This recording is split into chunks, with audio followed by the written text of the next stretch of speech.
जय भीम, जय भीम, जय भीम. मित्रांनो, आपल्या सर्वांना आपला शूरवीर 500 योद्धांचा भीमा कोरेगावचा इतिहास आठवतोय.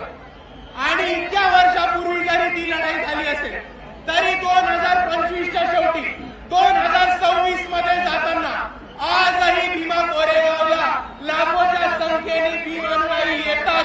आणि आपण यांनी हेच दाखवून दिले की भीमा कोरेगावच्या दिवशी ज्या योद्ध्यांनी इकडे पेशवाई माती काढण्याचं काम केलं होतं त्यांना आम्ही विसरलेलो नाही आहोत मित्रांनो.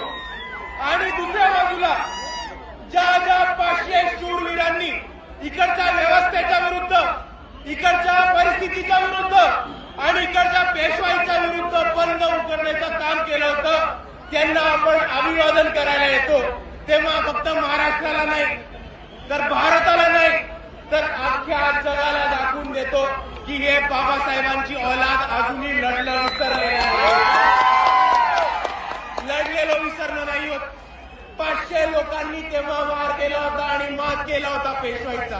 आणि आजही आपल्या सर्वांना दाखवून द्यायचंय की समोर किती मोठी परिस्थिती असेल, किती मोठी ताकद असेल तरी आज जर इकडे 500 लोक बाबासाहेबांचे अनुयायी जमले तर समोरच्याला कापल्याशिवाय राहणार नाही. ही ताकद आहे.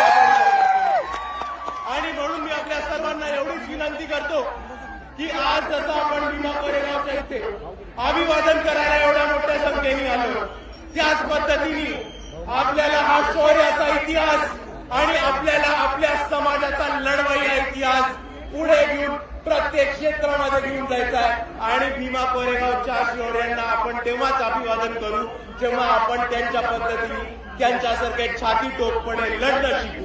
एवढं म्हणून मी माझे 2 शब्द थांबवतो. आपल्या सर्वांना एकदा पुन्हा एकदा जय भीम, जय संविधान.